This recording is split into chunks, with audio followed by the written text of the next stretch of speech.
Hello and welcome to another inspiring episode of Diaspora Network, where we celebrate Nigerians making remarkable strides around the world. I'm Teniola Oyetayo. On today's program, we focus on Nigerian innovators in the field of science and medicine, highlighting the achievements of Professor Ijeoma Uchebu in pharmaceutical nanoscience. She speaks to us about her groundbreaking research in nanoparticle drug delivery and her upcoming role as the president of Wolfson College, Cambridge. But first, let's get up to speed on the latest news from the diaspora.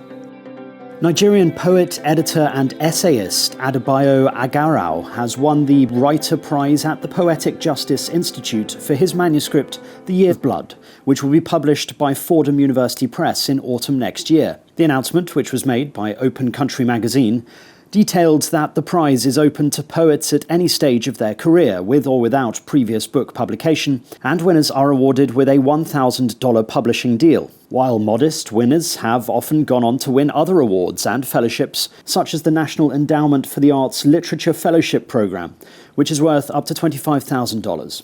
The author has previously written short creative pieces, such as The Origin of Names and The Arrival of Rain. Adebayo is currently a creative writing fellow at Stanford University and has an array of experience spanning content creation, UX design and storytelling.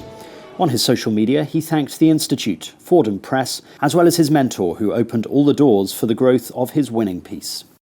Diversity consultant and community activist Helen Ogbu has become the first African woman to be elected to the Galway City Council in Ireland.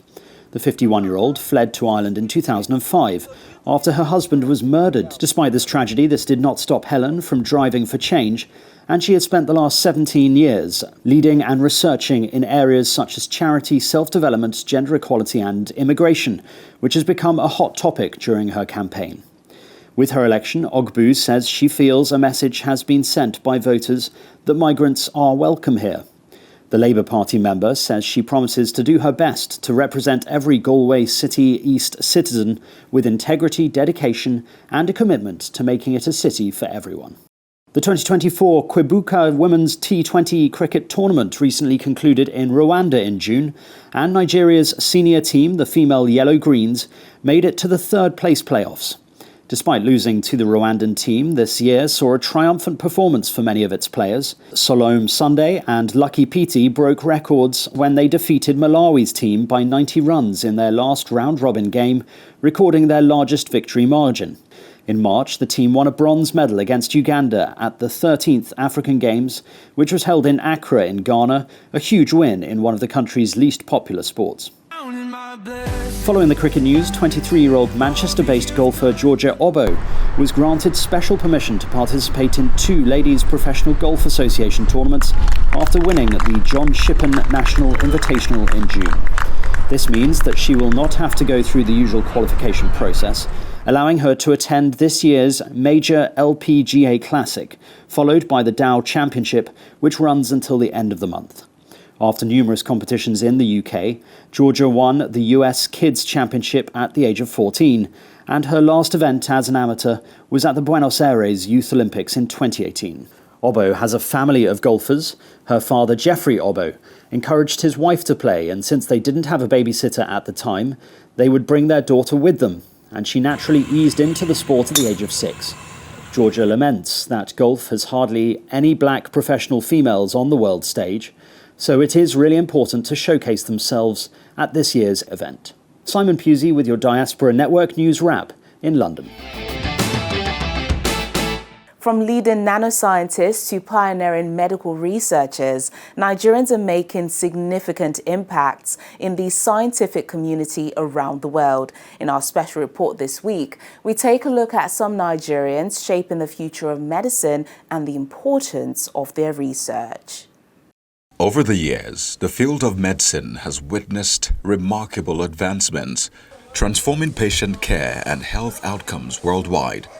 From the development of groundbreaking treatments and technologies to the implementation of innovative healthcare systems, the progress in medical science has been profound.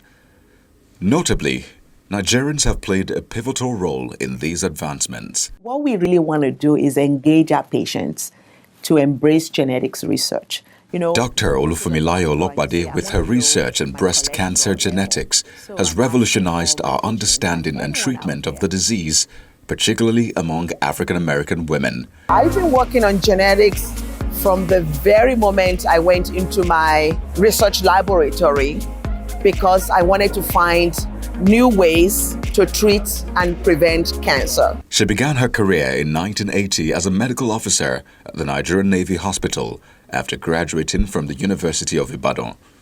Now, as a Walter L. Palmer Distinguished Service Professor of Medicine and Human Genetics at the University of Chicago, her pioneering work has led to significant advancements in early detection, prevention and treatment of breast cancer, providing hope to many patients worldwide. So I'm asking everyone, talk with your doctor, talk among your family members. If there has been cancer in your family, ask whether a genetic test is appropriate for you.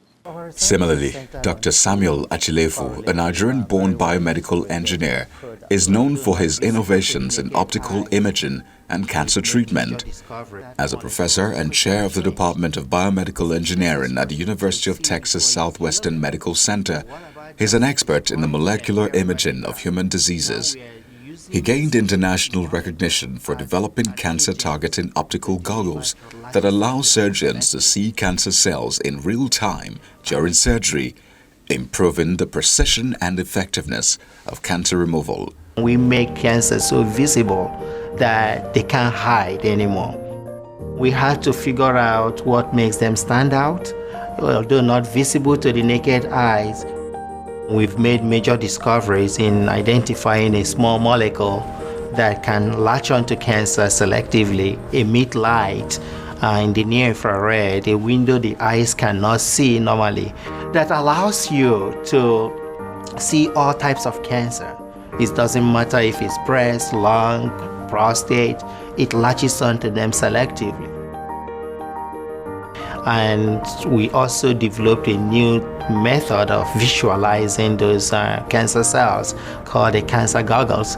And so with that combination, we can help the surgeons visualize cancer selectively. Dr. Onyema Ogbuagu, a Nigerian-American medical doctor, led the Pfizer trial for the coronavirus vaccine in the United States. His groundbreaking research in the field of modified genetic code has earned him recognition for finding a solution to a global pandemic. Dr. Ogbuagu is an associate professor of medicine, an infectious disease specialist, and the director of the HIV clinical trials program at the Yale AIDS program section of infectious diseases at Yale School of Medicine. He has spent years investigating some of the world's most pervasive infectious diseases, including HIV and AIDS and Ebola. These and many more Nigerian researchers have distinguished themselves through their contribution towards the development of medicine globally. Now let's turn our focus to our guest today, Professor Ijeoma Uchebu, a leading figure in pharmaceutical nanoscience and the upcoming president of Wolfson College, Cambridge. Her research in nanoparticle drug delivery has led to the development of new treatments, revolutionizing pain management.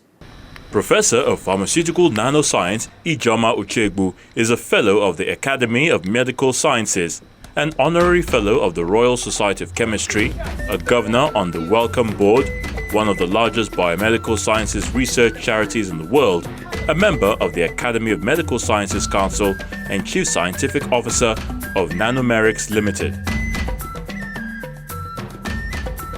Her professional journey kicked off decades ago in Nigeria, where she studied pharmacy at the University of Benin.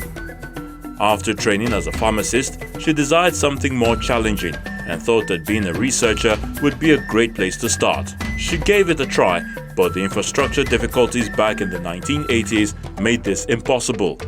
She returned to the UK, where she was born, having emigrated to Nigeria with her family at age 13, and started looking around for opportunities.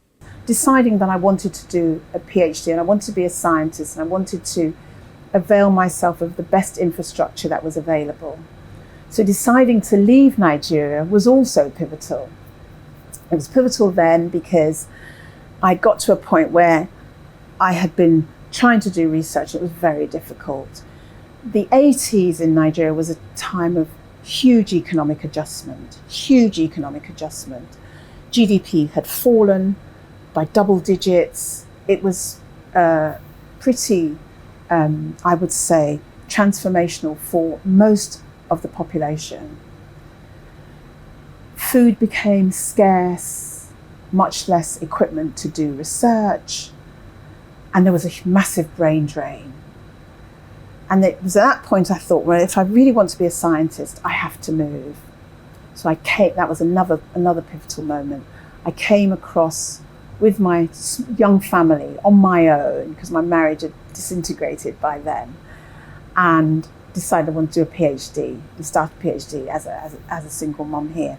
That was another pivotal moment. And then fast forward, finishing my PhD, and there were lots of, sort of challenges then. But then finishing and getting a lectureship in Glasgow. What was pivotal there was actually when I became a professor. So I joined Glasgow in February 1997, and then I became a professor 5.5 years later in October 2002. And it was quite rapid. Now, when I was actually told that I had now been successful in my professorship application, I just thought about myself arriving 12 years earlier with £500 in my pocket, 3 children, no job, nowhere to do my PhD, having to wing it and make it through all that. And I just thought to myself, I could never have believed it. If someone had told me as I was on the flight leaving that I was going to be fine, and in 12 years' time you'll be a professor at a leading university, I would have said that's absolutely impossible. So when I first arrived, I'm now in a bed and breakfast for the homeless with my children, because I've got £500. I can't really afford to pay rent. And to make phone calls, you had to leave the property and go to a phone booth. So we'd all go together to this phone booth to make a call. Now, one of these calls was an interview for me to now study how drugs are extracted from plants. So with all my kids, we're all stuck in the phone booth. Everybody keep quiet while Mummy has this interview. So I had the interview, and it went very well. And the chap said, yes, I'll offer you the position, and you can come and work for me and get your PhD, and you'll be paid. And it's all about getting drugs out of plants. In October this year, Professor Uchegbu will take up the position of President of Wolfson College, University of Cambridge, having been elected in November 2023.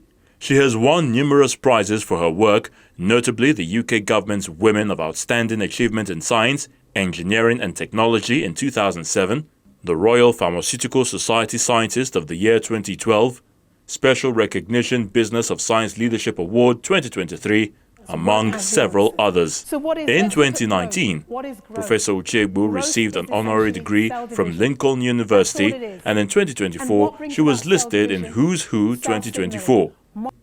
Her work has been funded continuously for 21 years by the Engineering and Physical Sciences Research Council, and she serves on the Biotechnology and Biological Sciences Research Council. She is the immediate past Pro-Vice Provost for Africa and the Middle East, and in this role, Professor Uchegbu led on the international research and teaching engagement strategy in the region. If I asked you what worries you, I doubt that you would say that you're worried about morality. I think you'd say you're worried about inequality, you're worried about war, you're worried about disease, and you're worried whether the planet will survive and whether your grandchildren will live in the planet. So please, can you put up your hands if you're worried about global warming? Can you put up your hands if you're worried about having a disease-free life? And can you put up your hands if inequality causes you concern? Who's worried about morality? A few of you.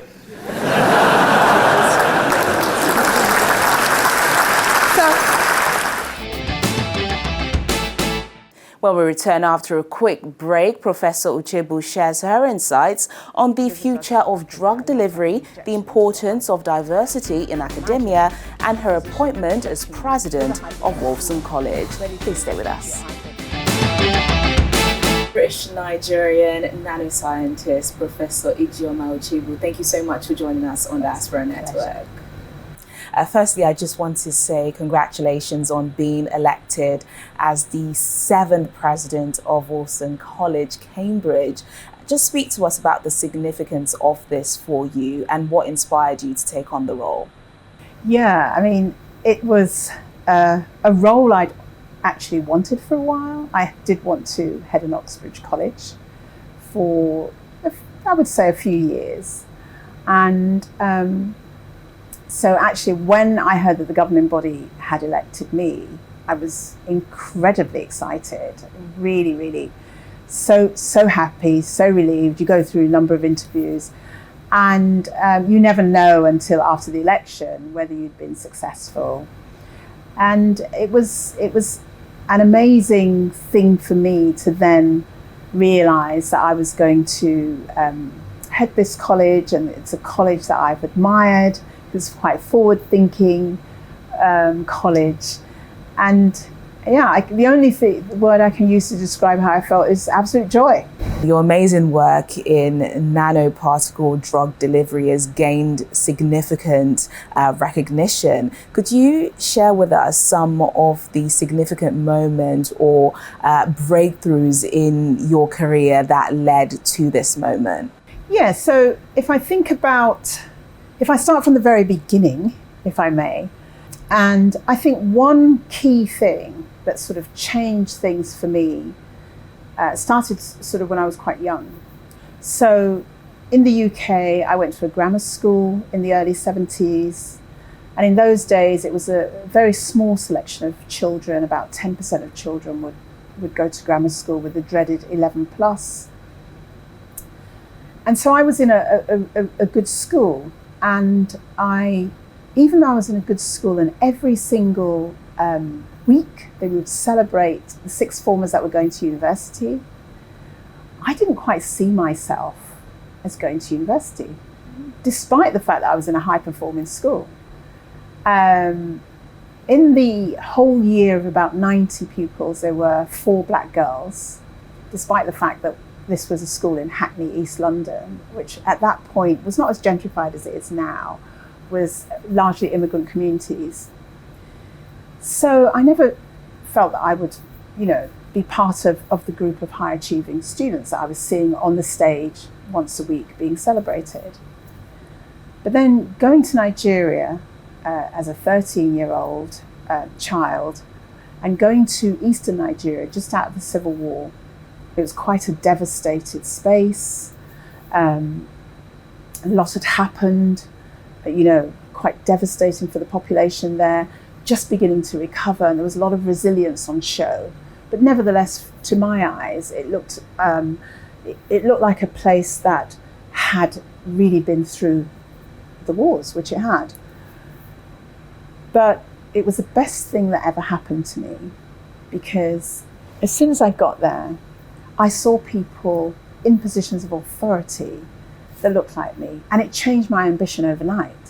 I realized that I could be, the head of state if I so desired.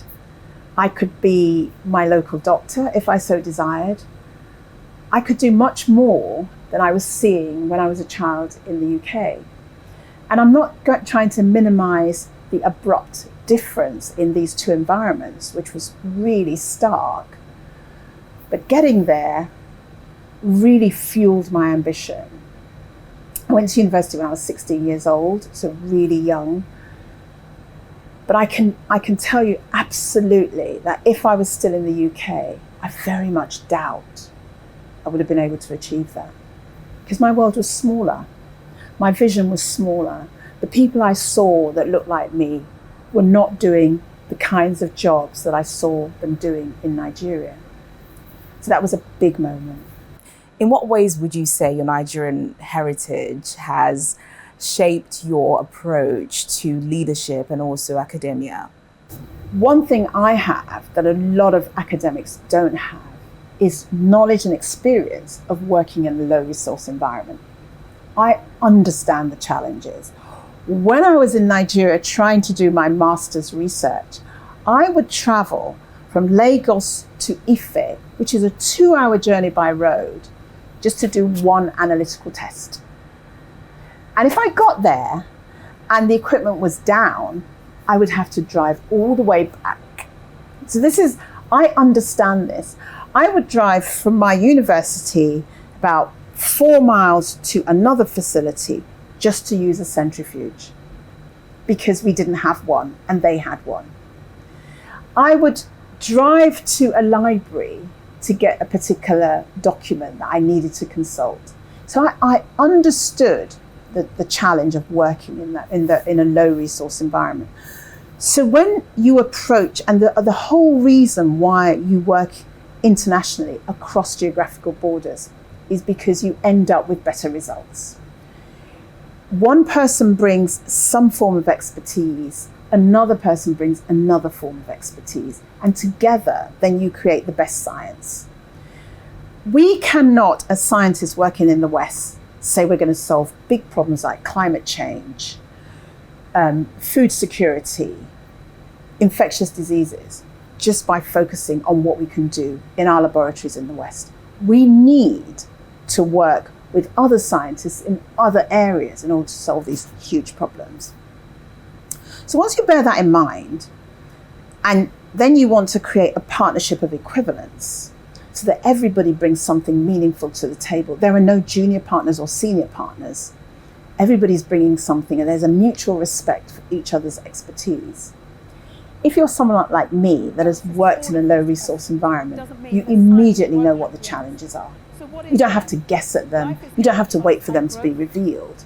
So when you're trying to, and I'm not doing the research for my colleagues, they're doing the research, but I'm trying to facilitate the collaboration.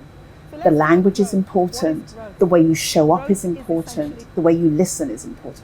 I think that's something that I had because I lived for 17 years in Nigeria. I lived in the disadvantaged East just after the war.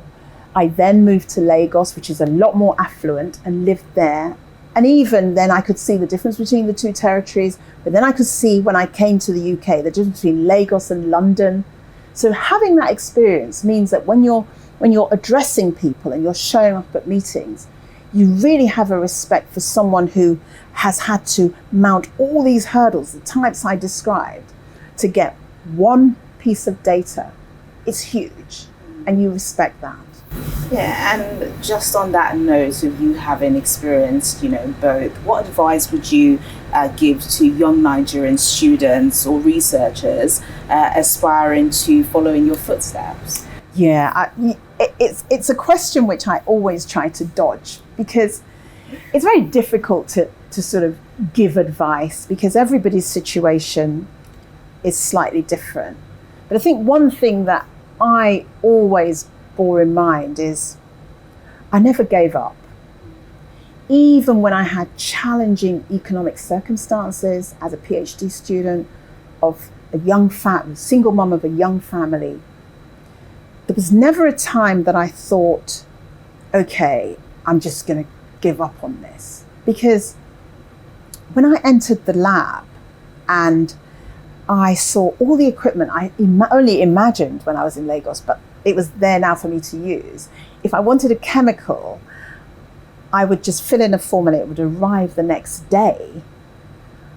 I just thought I don't want to swear, but this is a privilege. This is a privilege. And so I was enjoying every moment of it. So when the research didn't quite go my way, I didn't feel I had to give up. So not giving up is quite important. But the other thing is, when I talk to people who are young graduates and they're just going out into the world, I always say to them that you're a very small section of society. If you graduate from a university like UCL, you're a tiny section of society. You're likely to be in a leadership position. When you're in a leadership position, excellence is important, being decisive is important, but I say the most important thing is to be kind. You have to be kind to get the most out of people. For your team to work, if they know they've got a kind boss, they will work for you very, very well. So if you're up and coming, my personal philosophy is never to give up. And if you're in a position where you're going to take on leadership, you're from a university which rejects people with 4 A stars in A level, you know that you're probably going to go into a leadership position in the workplace, in your community. You have to remember to be kind. Ijeoma Uchebu, thank you so much for speaking to us on Diaspora Network, and we wish you all the best in your new role. Thank you very much for having me. And that wraps up another inspiring episode of Diaspora Network. But remember, you can find more insightful stories of Nigerians making their mark on the global stage on our YouTube channel and website, channelcv.com. Until next time, I'm Teniola Oyetayo. Bye for now.